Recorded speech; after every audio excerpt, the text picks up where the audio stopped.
அப்போ அது போல் அரசு செய்யும் தவறுகளை நீங்கள் மக்கள் மத்தியில் ஒரு பெரிய போராட்டமாக நடத்தினா மட்டும்தான் நீங்கள் ஆட்சிக்கே வர முடியும்.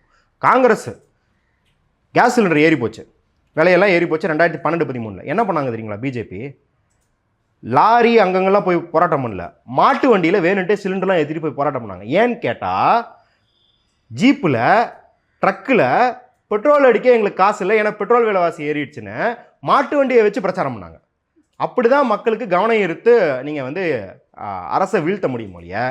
நீங்கள் பாட்டுக்கு ஒவ்வொரு இடத்துலையும் போயிட்டு விருந்து சாப்பிட்டுட்டு, எங்கள் சம்மந்தி வீட்டில் விருந்து சாப்பிட்டேன், வெளியே வந்து ப்ரெஸ்ஸுக்கு மீட்டு கொடுக்குறேன், இவங்க வீட்டு கல்யாணத்துக்கு போனேன் அப்படின்னு இருந்தால் அதிமுக ஆட்சிக்கு வராதுங்கிறது அதிமுகவுக்கும் தெரியும், பாஜகவுக்கும் தெரியும். இப்போ என்ன கூட்டணிக்கு என்ன பண்ணும் அப்படின்னா, அமமுகவையும் பாமகவையும் இந்த கூட்டணியில் ஒன்றா சேர்த்து இப்போ ஃப்ராக்மெண்டட் வித்தின்னு சொல்லுவாங்க.